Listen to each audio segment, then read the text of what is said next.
So my name is Brian Kilcourse, and you're not here to listen to me. I'll just make a few very quick introductory remarks. I work for a company called RSR Research. I was a retail executive for many years, and we studied the business use cases that drive the adoption of information and technology in retail. Now, it's exciting times for retail. It's going through a tremendous transformation, and it is in the throes of what I'd characterize as moving from a product-oriented business to a customer-oriented business using data. Retailers are very excited about geospatial data, although I have to say, in all honesty, because of the studies we've done, that their interest far exceeds their understanding. But we have right here a retailer who is actually making good use of the information. So it's my pleasure to introduce you to Enrique Espinoza from OXXO. OXXO, if you don't know, is one of Mexico's largest retailers, an exciting company and doing really, really exciting things with technology as they rapidly expand through their country. So I'm going to sit down and listen to your story and turn the mic over to you. Thank you, Brian. Yeah. Well, good morning, everybody. Quick examples and starting on who are we, what do we do, our main challenges, GIS in OXXO, and also our new next steps. So what is OXXO? As Brian said, OXXO, it's a retail stores, convenience company. We are the largest retail chain store in Mexico.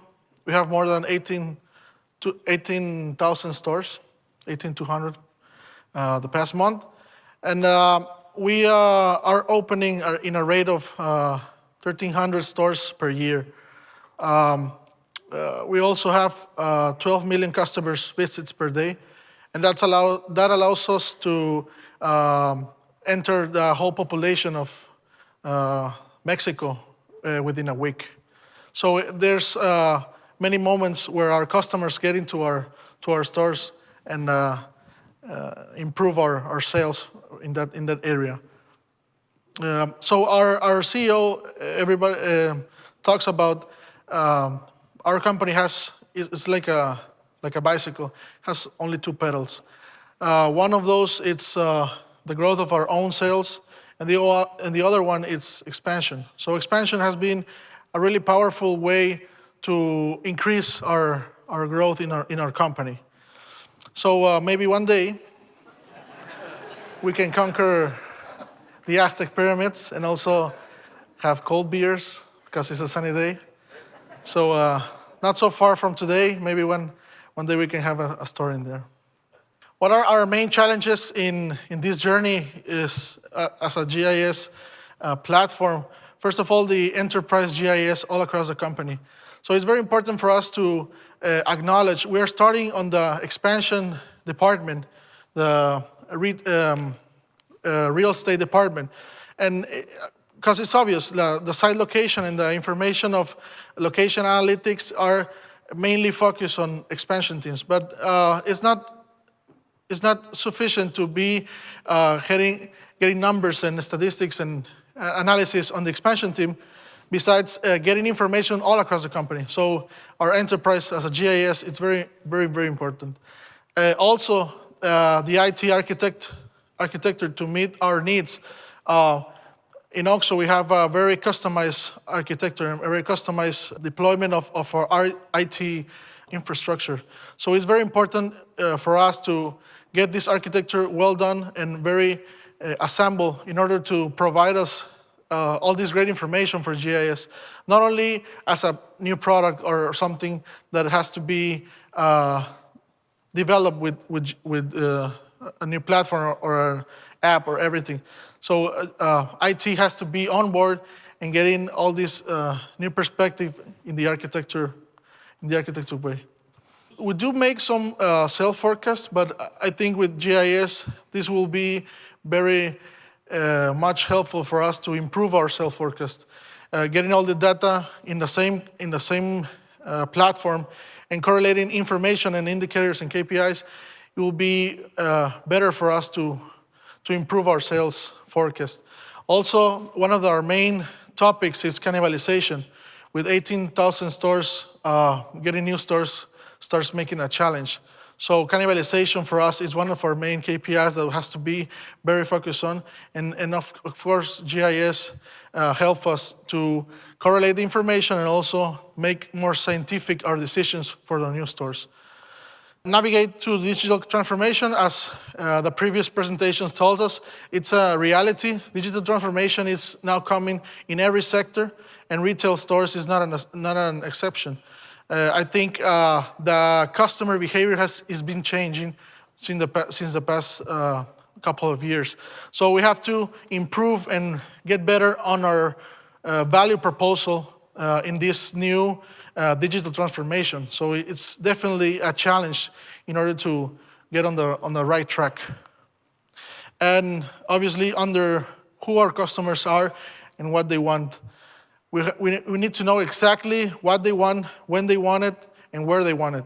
So for us, getting all this information in one platform and getting all these answers in order to develop the new projects and decisions that can make us a better sales stores, it's wonderful for us. So we have, obviously, spatial thinking needs. We are, I could say, new in these areas. So in order to identify our needs, there's some issues or tasks that we have to understand and deploy better in order to identify all these needs. For example, the authoritative data about our stores. We have our own databases that gives us information, but it's important to get the answers of that information, not just to analyze and make some beautiful maps and everything. That it's important, but the main focus of that has to be getting the answers, the correct answers for our main questions. Consume and analyze field data. We have our brokers and workforce in the field that capture information, but it also important not just to capture the information, besides that, to chew it and give, again, the answers that are important to us in order to get the best results. Manage external disruption. Well, we have, as you know, many different scenarios in all across Mexico. We are also expanding to Latin America, Colombia, Chile, and Peru. But we are mainly aware of different events that occur, such as carnivals, weather disasters, and any other event that can occur during the year that has to be very analyzed in order to, again, when we put a new store in some locations, be aware of those events that occur in different locations all across the country. Of course, modeling, for us, as I told before, the sales forecast and other kinds of models gives us the better way to answer questions before the new store it's located and it's already open. This, for me, is one of the most important. Provide the right information to the right people when they need it. So give the answers. It's not just making beautiful maps and all this information and correlate and everything. Give the answers to the right people, and this will be an exploding area, no? Share insights, as I told before, expansion and real estate department is the initiative of this spatial thinking, but it has to be all across the company. So sharing the insights and the answers that we get in expansion, it's important for other departments such as commercial, supply chain, and everything. And of course, geospatial analytics that we are talking all about this morning.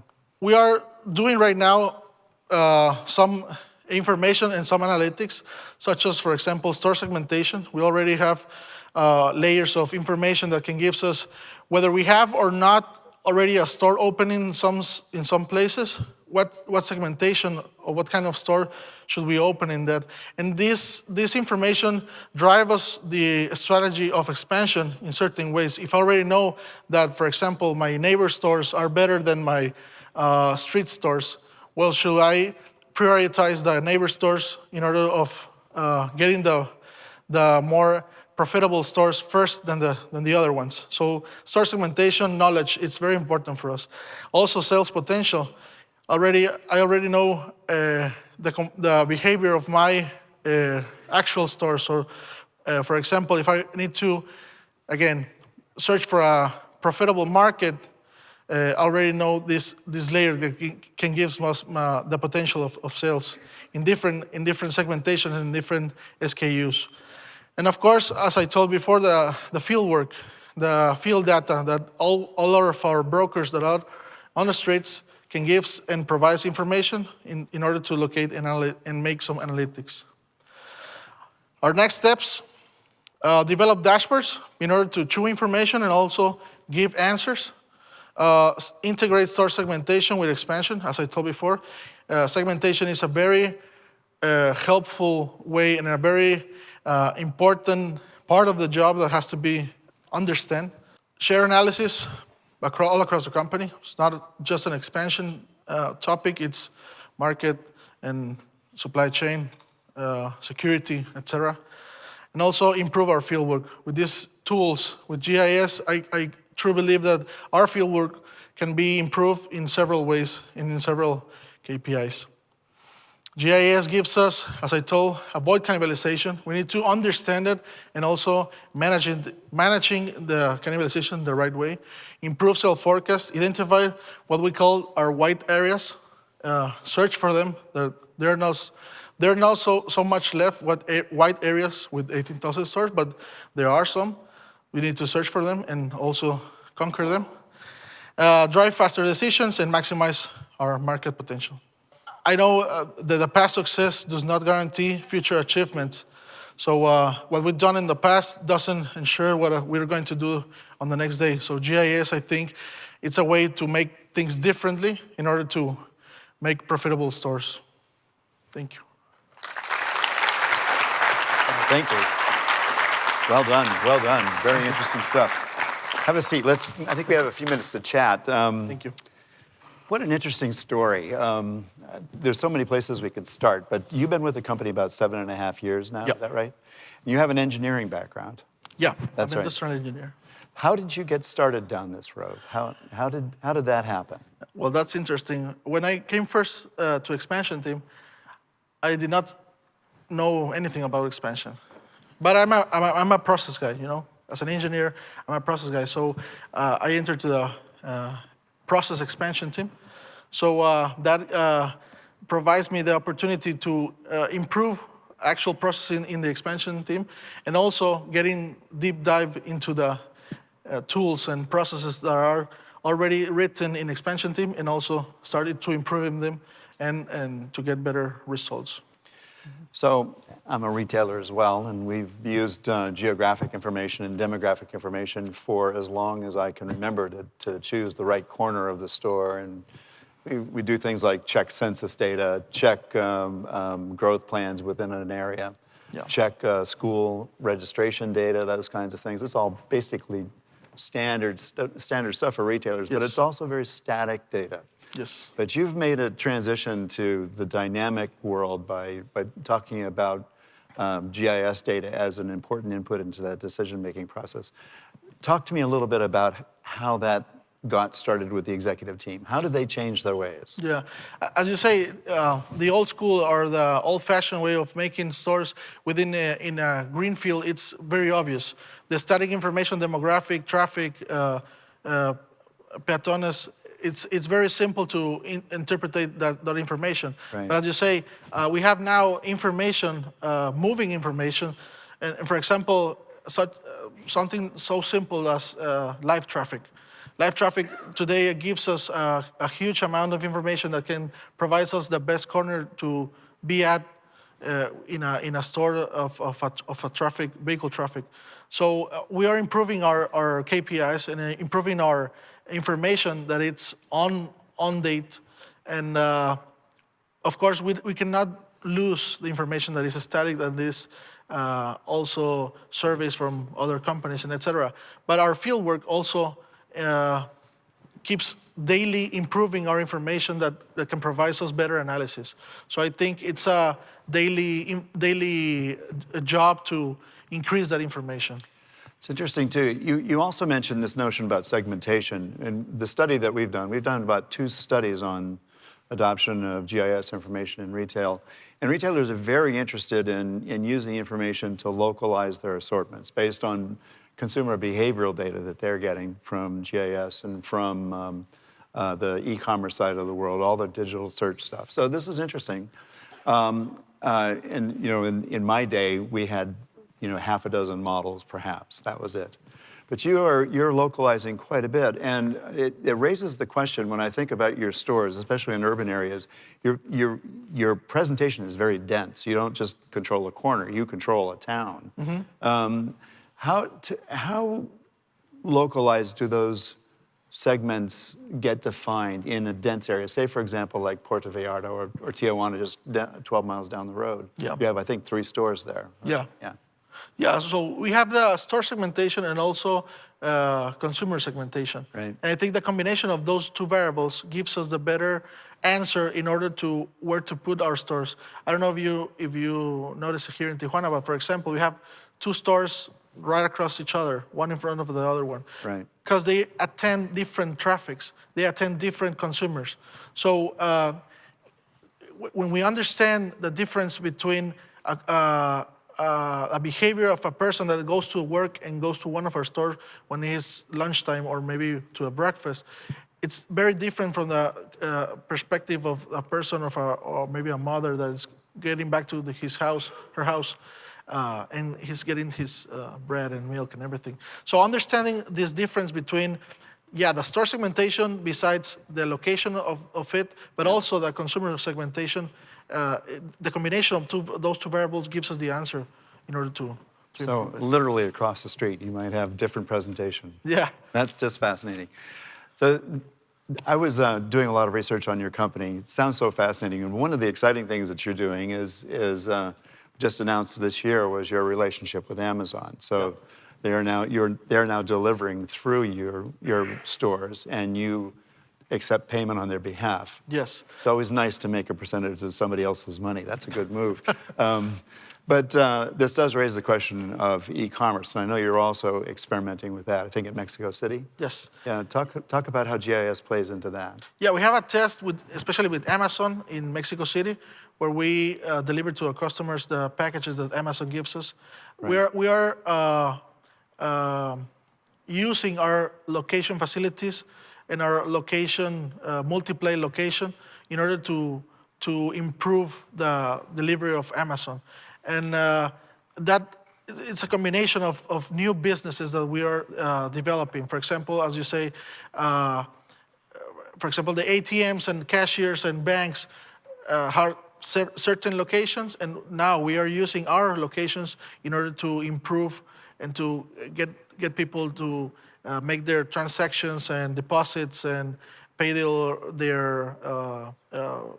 bills and everything, helping and improving our location. So that's quite a huge business that is growing very, very fast. Also, as you say right now, we have also an app that is testing where you can order products to your commodity of your house, but you can also pay your bills in the commodity of your house in your cell phone. So that's a very advanced approach to what we call the next generation of convenience stores, right? That's fascinating. Other retailers, of course, have discovered with e-commerce, for example, click and collect, or as they call it in the United States, BOPUS, that they can destroy their profitability on the fulfillment side of the business. So they're encouraging customers to come to the stores. That still sounds like your primary strategy, but it does raise the question of how do you position inventory so that you can fulfill those orders in the most efficient way. Does GIS have a play there as well? Yeah, of course. We have a new way of growth also in the market that we call dark stores and dark hubs. Right. And GIS provides us the best location and the correct location of these dark stores in order to fulfill the click and collect and the last mile approaches. We're testing it. That's new for us nearly this year. But yeah, the market is going through that way. So that's so fascinating. Well, you're ahead of the curve in so many ways. This is new data for a lot of retailers. Retailers have oceans of transactional data that they're used to processing in a certain way. But when you start to think about this new data, you're really thinking about real-time information that's non-transactional in nature. yeah. Tell me a little bit about how your technology organization had to grapple with that, how they evolved to be able to handle this new kind of information and provide value to their business. I think, as I said before, the old way, and everybody knows it, it's getting a person in the corner of the street and start counting cars and people crossing by. That's right. And that's the old way, and the mature way of doing and counting all this traffic. But just changing the way of counting and writing on the paper instead of using an app like Survey 123 or Collector gives a change to the game, because it's more efficiently, it's more live data that can gives us the field work very quickly, the information from the field to our supervisor or to the person that is reviewing all this information. So just by giving the app, it's a huge amount of information, live information that can provide us and makes us better decisions. So I think we are ahead of getting more information, live information, especially based on traffic, but also the consumer behavior information that can provide us is going to help us to correlate the variables that we need to in order to get better decisions, faster decisions. So the question that comes up in my mind is, I had a big IT team, and they're used to doing things their way, which is the way they fed their families, and they've done it for 20 years. How did you bring this new knowledge into the shop? How did you start that transformation with your technology teams? That's an interesting question. I think IT has been working as a usually IT team, where they have a new need and they provide and support the operation of that new platform or new app or etc. Yeah. With GIS, it's different. With GIS, we need to get them on board in the whole project in a holistic way, because it's not just an app. It's a analysis or an enterprise platform that provides us information, and it's not just the support of the app or of the front desk application. It's more than that. So I think we are transforming IT team that are sitting right here in order to get the best architecture and the best way to improve and to provides and gives us the answers that we need in order to deploy GIS all across the company. Now you're doing some modeling with this data. So this implies next generation analytical engines like AI and ML type of analysis engines. Those are being adopted as well by your organization? Yeah, well, we're starting to build something that we call a system of evaluation stores. And it's using numerical statistic information in order to model a forecast and an answer, basically with focus on sales. But yes, we are deploying this information, this mathematical method, on top of the GIS platform. So in order to have only one front for the people of expansion team to get the correlation of variables and information, and also make this numerical modeling information to get the best result for our information. That's fascinating stuff. So the way we write about this is we talk about retailers becoming more of a sense and respond operation as opposed to the cadences that we used to manage to. We used to manage to monthly or weekly or daily cycles. Now we're talking about true real time. This brings up my last question. I know this is in the future. You just talked about it briefly, but you want to be able to establish dashboards for your operators so that they can see in real time what's going on around their businesses. Yeah. What's your expectation for that? As they told before, it's important for us the CEO, for example, to catch all these GIS platforms and make decisions among us. But yeah, in order to get to that point, it's easier to get the information in a dashboard or in a monitor, already true information. Right. For the better analyst. I think it's deploying this dashboard. It's the very first step in order to all these chief staff officers get the platform for their decisions. Very last question. Are you having fun? Yeah. Yeah, there a you lot go. of fun. Yeah. Well, let's. I feel like a rock star. You are a rock star. Let's put our hands together for this one. Thank you very much. Thank you so much. Thank you.